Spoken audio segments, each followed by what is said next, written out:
বন্ধুরা, আমি হলাম হালকা। আরে আমাকে আপনারা অনেকেই চিনেন। কারা কারা আমাকে চিনেন তাড়াতাড়ি কমেন্টে বলেন, আর লাইক করেন, সাবস্ক্রাইব করেন। আমি এখন ফ্র্যাঙ্কলিনের বাড়িতে চলে এসেছি। আর ফ্র্যাঙ্কলিনের বাড়িতে এসে তার গেমিং রুমে ঢুকবো এখন। দেখি তার গেমিং রুমের মধ্যে কি কি রয়েছে। ওয়াও, এত সুন্দর গেমিং রুম আমি আর কোনো দিন দেখিনি। এখানে তিনটা মনিটর আছে। আরে কম্পিউটার আছে এখানে। আরে এগুলো কি? বন্ধুরা আপনারা দেখেন, এখানে কতগুলা জিম বক্স রয়েছে। আমি এখানে ইচ্ছা করলে জিম করতে পারবো, কিন্তু আমি তো যে মোটা, যে আমি শক্তিশালী, আমার কোনো জিম লাগে না।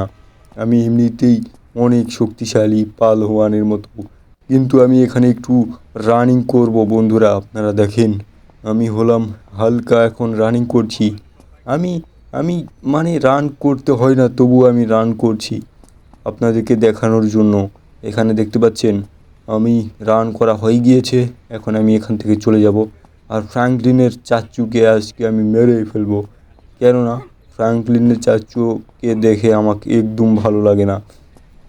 এই ফ্র্যাঙ্কলিনের চাচ্চু কোথায় তুমি? আরে কি হয়েছে বলো না। ওই, এই দাঁড়াও, আমি তোমাকে মারবো। ওই লাও, এই লাও। আরে আমাকে মারবে কেন তুমি? আরে কি হয়েছে আমাকে বলো না। আমি তোমাকে মারবো বলেছি যখন মারবই। এই তো মেরে দিয়েছি। আরে আরে আমাকে মারছে কেউ, বাঁচাও প্লিজ। আরে ফ্র্যাঙ্কলিন কোথায় তুই? আমাকে বাঁচা। আরে আমাকে যদি মেরে ফেলবে তো। ওই, মরছে না, এত মারলাম তবুও মরছে না কেন বন্ধুরা আপনারাই বলেন। আবার বৃষ্টিও শুরু হয়ে গেল, দেখতে পাচ্ছেন। আরে তাদের গাড়িগুলোকে আমি ব্লাস্ট করে দিব। এই নাও, ব্লাস্ট করে দিলাম। এখন আমি চলে যাবো, বিদায় নিলাম, বাই।